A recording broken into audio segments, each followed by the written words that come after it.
And now we are here at part 2, and I'm going to attempt something rather large because, again, there's not a whole lot before or after section 29. And so what we start getting into, and what we already have kind of gotten into with a previous document, what was called the Visions of Moses, and what we would today call Moses chapter 1 from the Pearl of Great Price.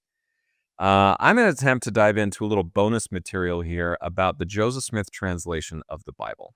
So, again, I'm going to try to confine myself to what we have in the Joseph Smith papers, as well as some other resources that are out there. So,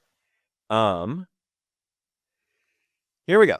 So Joseph Smith expanded and revised scriptures from the King James Version of the Bible from 1830 to 1833 or so. This version is called the Inspired Version, if you didn't know.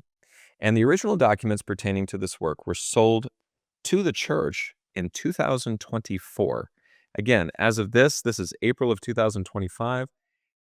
So the fact that the Church of Jesus Christ of Latter-day Saints has recently received what's called the revisions or the revision books, just, I would say, less than a year ago is enormously remarkable. So, and what's one of the reasons why this is interesting, and just to kind of give a context to this, if you can see this, my library, all right? These books here,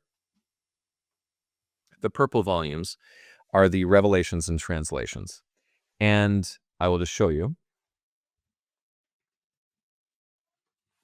This one here I'm holding is about the facsimiles of Abraham. It's a very large book. It was only printed as a facsimile edition.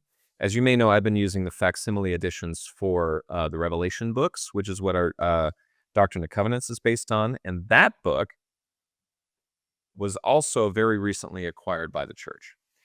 What you may notice that in all of what we've been talking about, we do not have a printed corporate Joseph Smith Papers never printed anything, published anything on paper for the Joseph Smith translation of the Bible. So nothing about Moses, Joseph Smith Matthew, all those things that you would know about in the Pearl of Great Price are not printed. They are in the website, though, and that's the only place I can go for these things. So I don't really know why that was the case, because we published the Revelation books, which were at the time, Revelation book 1 anyway, at the time was owned by the Community of Christ. And there's many other things that we've actually published that were owned by the Community of Christ at the time. But yeah, never published as a book. So if you're out there looking for it, and I'm wondering if maybe they'll, I don't know, change their minds and put these revision books out as a published work. But as of this recording, again, April 2025, it was never actually published, which I thought was interesting, because the Joseph Smith translation and what we have in the Pearl of Great Price is highly quoted in modern church theology. So, what was in the translation? What do we have today? How do members of the church use this? And what is in the Joseph Smith papers about this? So there is no published volume, as I said before. What we do get is what I like to call the genesis of retranslating Genesis. So, what we do get in the Joseph Smith Papers website is some really interesting stuff. For starters, and this really surprised me, we actually have the Bible that was used to translate the Bible. So here it is. It is a small book, and what I love about it, well, I'll just read it to you. So the historical introduction here says, Oliver Cowdery purchased an 1828 Finney edition of the King James Bible for Joseph Smith in 1829. The book was quarto sized, so about 9 inches by 12 inches, the conventional size for a family Bible. On the first page, Cowdery inscribed, "The Book of the Jews and the Prophecy of Joseph Smith Jr. and Oliver Cowdery, bought October the 8th, 1829, at Egbert B. Grandin's bookstore in Palmyra, Wayne County, New York." At the bottom of the page, he added, price $3.75, and holiness to the Lord. The Finney Bible included the Apocrypha, some illustrations, and a selection of reference materials.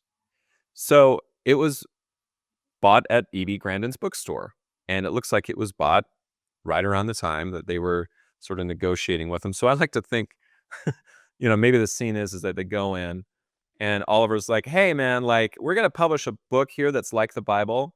Do you have any Bibles, though? Yeah, we got one over there. It's about $3. Okay, I'm gonna take this. We'll come back and publish our own later." Anyway, me being silly. So, how was it used? So, what I really find interesting about this is I'm like, wow, the Bible that was used. And so I open it up to Genesis. I open it up to more Genesis. There are no marks in this book at all. So we'll get into how this was done, but I just thought it was really interesting. You'd think there'd be like corrections and words and all sorts of scribbling lines on it. No, no. In fact, we don't get anything later on, I'll explain, until the New Testament. So we'll get into that in a second. So how is it used? Because again, I'm opening it up and I'm not going to read the entire Bible. I love you a lot. I'm not going to read the entire Bible all over again just to find a couple of marks. So again, we rely on the editors, these poor people at, you know, the Joseph Smith Papers, the Church Historians Press that did this for us. So they say, initially, the entire verse or passage being amended or expanded was recorded by scribes on the manuscripts associated with the Bible revision. So they wrote the whole thing out. Beginning after John chapter 5 in New Testament revision 2, however, Joseph Smith marked his copy of the Bible as he read it, indicating where a change should be made. So, as you can see in John chapter 5, you start seeing little X's, you start seeing little dots, and those do correspond with a few changes that were made by Joseph Smith. I should probably mention, I do have what was published in the 70s, I believe, which is called Joseph Smith's New Translation of the Bible. This was published, our copyright here is 1970. So just holding this up, this is Joseph Smith's New Translation of the Bible, and I think I've shown this to you before, but if you open this up, what they did is they put the King James Version on one column and the inspired version on the other. So some people also call the King James the authorized version and Joseph Smith Papers the inspired version. So that's what we get here, is you get column comparisons. So not every Bible scripture is represented here. It's only the ones that they found a change to. And some of them are like really silly, like maybe you took away an S or changed a word. It's not gargantuan and expansive like Moses chapter 1 as we have it today. So that's a bit about how I have experienced this in the past. So yeah, that's how they did it. They just wrote down the entire thing. So where is this Bible now? Well, the Finney Bible apparently continued in the possession of Joseph Smith's family for the remainder of his life and passed to his son, Alexander Smith, after Joseph Smith's death. It was owned by the Community of Christ at Independence, Missouri, along with the manuscripts for the Bible revision until 2024, when the Church of Jesus Christ of Latter-day Saints acquired it. The Bible is now held at the Church History Library in Salt Lake City. So that's the Bible where we get the New Bible translation from. So what we get here is a few Bible revision document sets. We get Old Testament Revision 1, and I should qualify this. According to the Joseph Smith Papers, this is how they are ordered. I'll just say that right now. So the first one's called Old Testament Revision 1. The second one is called John Whitmer First Copy, which is only 16 pages in total. The third one is Old Testament Revision 2. And then we get New Testament Revision 1 and New Testament Revision 2.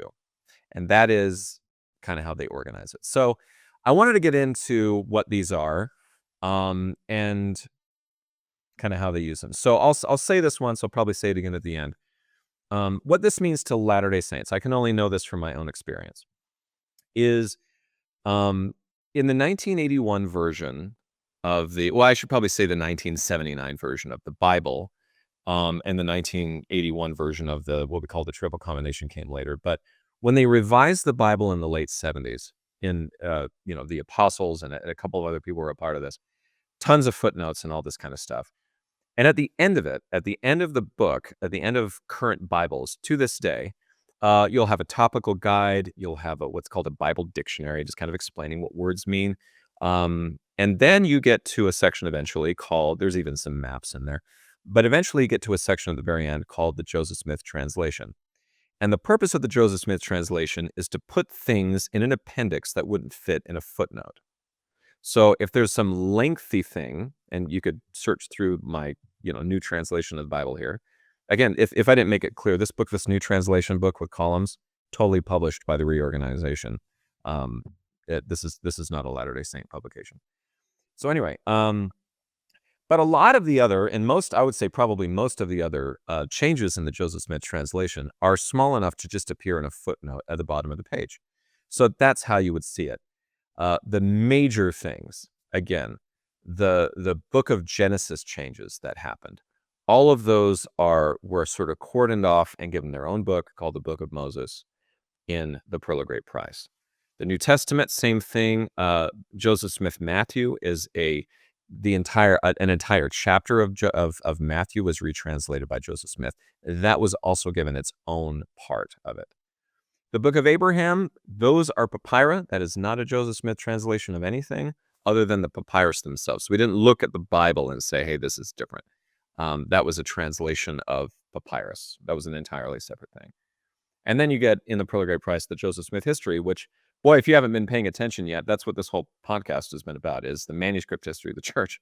So anyway, that's how we use it today. You'll be reading along something, and you can go down to the footnote, and you can say, oh, there's a Joseph Smith translation of this. Or it says, hey, look at the appendix. You can go to the appendix and see something really, really big. Genesis chapter 50, for example, is a very famous, very long addition to the Joseph Smith translation at the end of our Bibles. So just how it's used today. So how did we get it? What is this all about? Old Testament Revision 1. Let's start there. Handwriting is Sidney Rigdon. And we're going to get to this in the next episode about Sidney Rigdon's role in all of this. But we get Sidney Rigdon, Oliver Cowdery, Emma Smith, and John Whitmer. So it starts with Oliver Cowdery, as you can see here.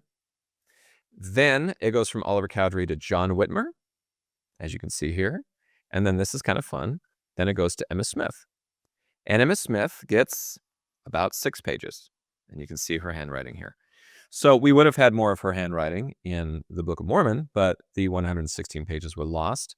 And I'd like to think maybe some of the original manuscript of the Book of Mormon could have had it, but that's been kind of ruined by water and other things. So, but yeah, here's Emma Smith being ascribed to Joseph. We keep hearing about it, but there it is. Then it goes back to John Whitmer. Then it goes to Sidney Rigdon after a little bracket here. And it stays with Sidney Rigdon for the rest of this document, which is 64 pages in total, some of those being occupied by these other writers. So I thought that was kind of a fun find. You can actually observe Emma Smith's handwriting. And please, again, if you think this is proprietary, it's not. Just go to josephsmithpapers.org. There's an entire section on Revelations and translations. You'll see Bible revisions, and inside of there, go to Old Testament Revision 1, search through the pages, and you'll find Emma Smith's handwriting. It's kind of cool. So, and by the way, I should say that what she revised, just for any of those who are interested in it, and I'm emphasizing this because obviously it's like this husband and wife duo, which I find fascinating. But she translates what we now have in the Book of Moses. So this is a lot of what we have in the Pearl of Great Price, talking about sort of the aftermath of the fall of Adam and Eve and the propagation of the human race. So that's what you get. But go read it. Go find out for yourself. It's kind of fun. After this, we have a document called the John Whitmer First Copy. It's the handwriting of John Whitmer. It's only 16 pages in total. And the historical introduction behind this, just to kind of give you a little bit of an understanding of why they would do this. Shortly before John Whitmer moved from New York to Kirtland, Ohio in early January of 1831, he made a copy of Old Testament Revision 1.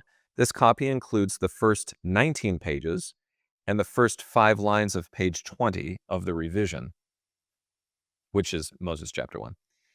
It is possible Whitmer only copied part of the revision manuscript, or that he copied as much as had been dictated by January 1831. The specific circumstances for making this copy are unknown. It was kept in the Whitmer family until 1903, when the reorganized Church of Jesus Christ of Latter-day Saints acquired it. So that's, we don't really know why he did it. And he also kind of stopped short. And by the way, the reason why maybe the page counts are different is because they use different size paper and their handwriting was a different font. size, if you will. So you're going to see that quite a lot throughout this. So hopefully the numbering all makes sense. All right. So Old Testament Revision 2. This is the handwriting of John Whitmer, Frederick G. Williams, and Sidney Rigdon. It is 119 pages in size. And what I find interesting about this is that it's again just a copy of the first. At the end of it here, I find it really interesting that books are termed correct in fancy lettering. So, for example, the Book of Lamentations is considered correct.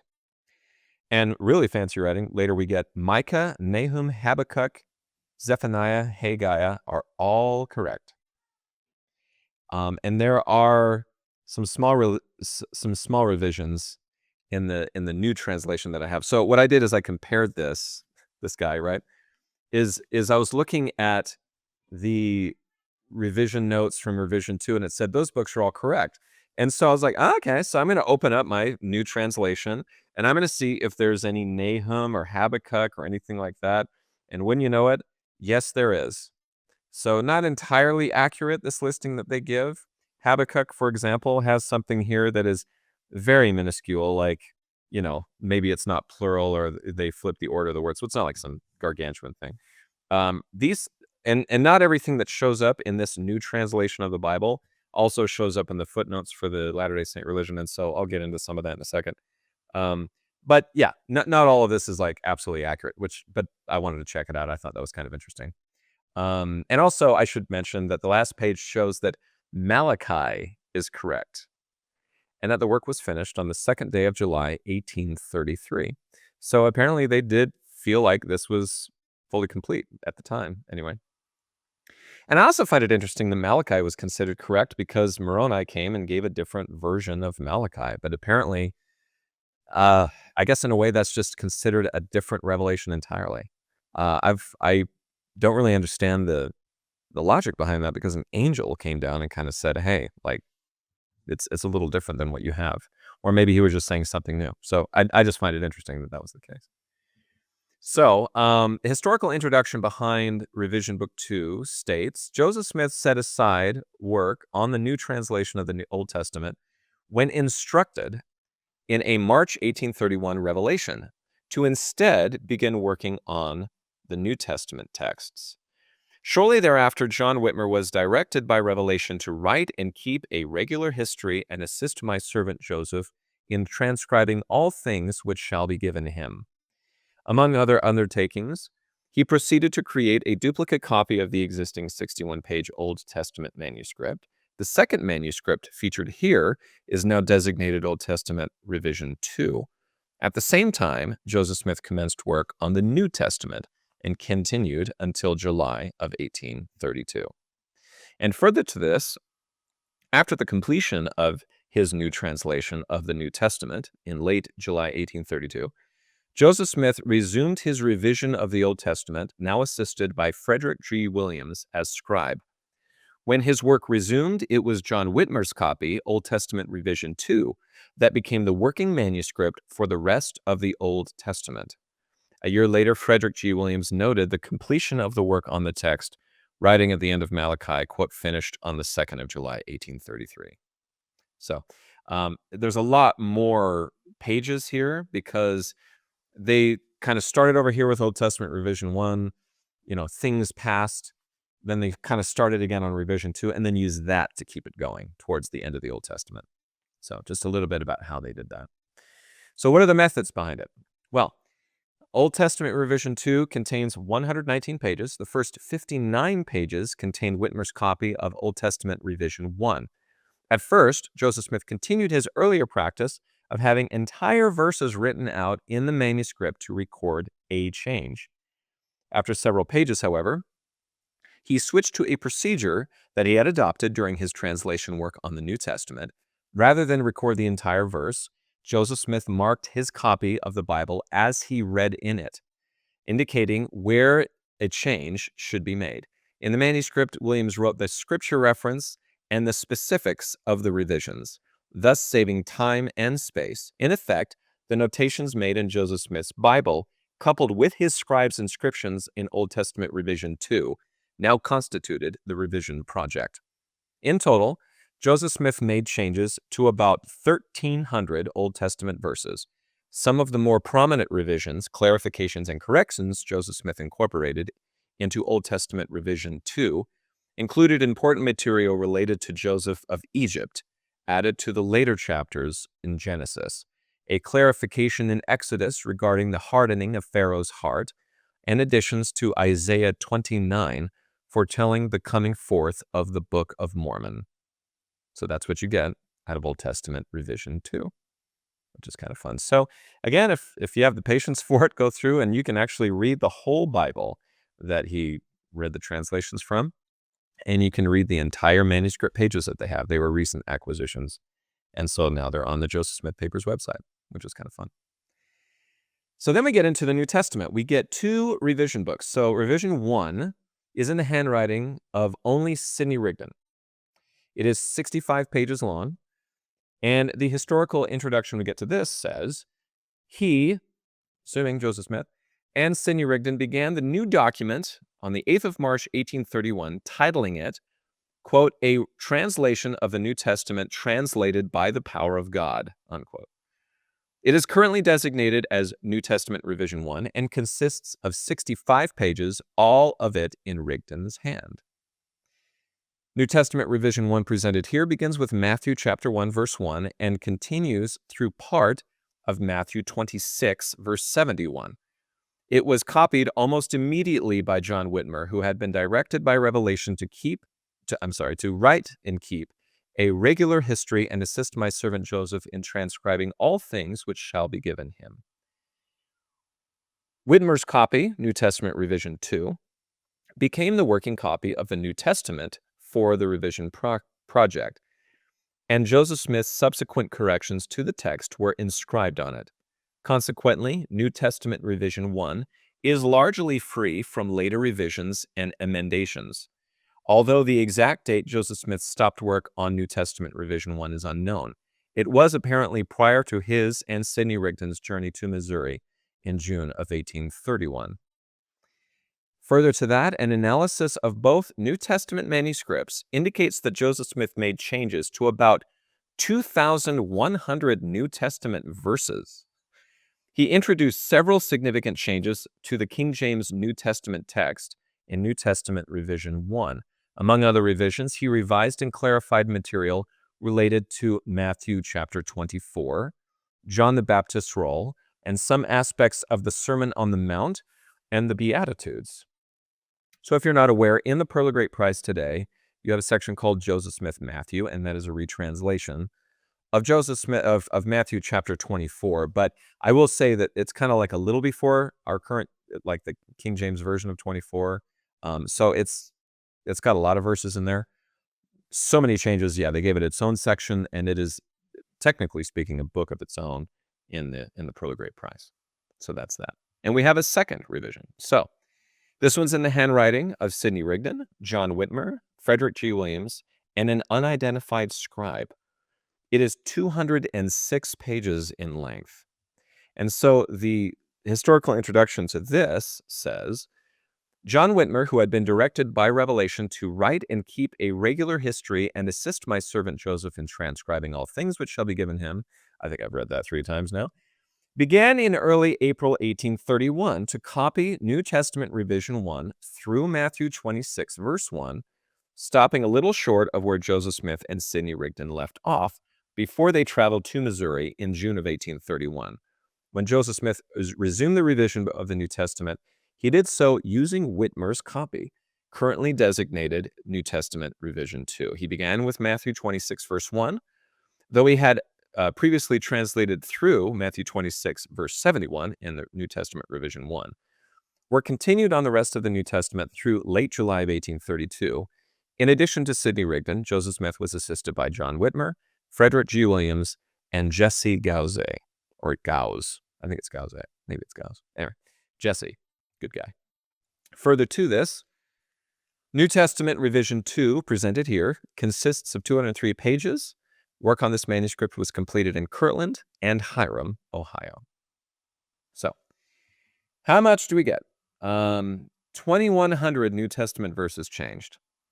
And we also get from the historical introduction, he introduced a number of significant changes to the King James New Testament text in New Testament Revision 2. Among the more prominent clarifications and corrections were those in Matthew 24 and Mark 13 related to Jesus' discourse on the Mount of Olives, as well as those in the beginning verses of the Gospel of John. So those are all in the current sort of appendix to our King James Bibles, where we have a Joseph Smith translation. You will see those chapters are rather prominent there. Okay, a lot of data about what we have and how we have it. So what's the aftermath of all of this? So we don't really get anything from the Joseph Smith papers. So what I did is I went to LDS.org or churchofjesuschrist.org. I don't think we've used that. LDS.org for years. Apologies. churchofjesuschrist.org. And it has some history about the Joseph Smith translation. And it says, Joseph Smith's work on the Bible revisions led to several revelations now contained in the Doctrine and Covenants. Perhaps the most dramatic of these occurred when Joseph Smith and Sidney Rigdon wondered how to interpret John chapter 5, verse 29, a passage mentioning the resurrection of the dead, and were blessed with a revelatory vision of the degrees of glory in the afterlife. So, this question, based on this Bible revision that they were doing, resulted in section 76 of the Doctrine and Covenants. Further to that, several similar episodes occurred during the process of revising the Bible, prompting revelations regarding Matthew 13, 1 Corinthians chapter 7, and the book of Revelation. There's actually a whole section in our Doctrine and Covenants that's basically saying, like, question, the heck are we talking about? Answer, this is what the heck we're talking about. And there's all these questions and answers. It's a very interesting section that we have in the Doctrine and Covenants. So, after Joseph Smith's death, the Bible translation manuscript remained with his wife, Emma, until she gave them to her son, Joseph Smith III, who led the reorganized Church of Jesus Christ of Latter-day Saints. The reorganized church, now the Community of Christ, published Joseph Smith's revisions in 1867 under the title, The Holy Scriptures, Translated and Corrected by the Spirit of Revelation, but the volume quickly became known as the Inspired Version of the Bible.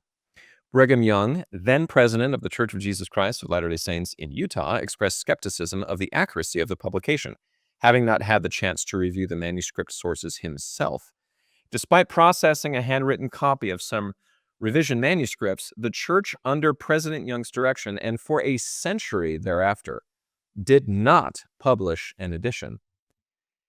This is my favorite part. This is from churchofjesuschrist.org, which I think is great. During the 1960s, our LDS scholar, Richard P. Howard, and LDS scholar, Robert J. Matthews, each studied the manuscripts to verify the accuracy of the published editions. The reorganized church granted the Church of Jesus Christ of Latter-day Saints permission to publish excerpts as footnotes and endnotes in the 1979 LDS edition of the Bible. Continued research from this collaboration led to the publication of the complete Bible revision manuscripts in 2004, and again on the Joseph Smith Papers website. That's us. So, and so before the footnotes, we did have the Book of Moses, Joseph Smith, Matthew in the Pearl of Great Price. But I just think this is cool. In the 60s, two scholars, and I don't know how much of a conflict there was. I wasn't alive in the 70s, but like, I just love that these people came together. Again, my hat cannot go further off. It is all the way off, but I really want to honor those from the Community of Christ and the reorganized church who worked together in an amazing way to bring about some enormously important documents to so many people. So thank you, Richard P. Howard. Thank you, Robert J. Matthews. And now today we have what we have from the Joseph Smith Papers. And like I said, less than a year from the recording of this episode, these are now all housed inside of the Church History Library. So there you go. Joseph Smith translation of the Bible. I love it. There's some great stuff in there. There's some wonderful language. There's a lot of really clarifying, wonderful things, especially about the creation, especially about Adam and Eve, especially about Eve, which is really amazing. So give it a shot. They're not very long, but I love them. And anyway, so that's what we have for today. I hope you've enjoyed this episode. Again, I believe, unless I'm mistaken, somebody's putting them somewhere else. We're on YouTube, we're on Spotify, we're on Apple Podcasts. Let me know what you think. I really appreciate you sticking with me, and we'll see you next week. Have a good one.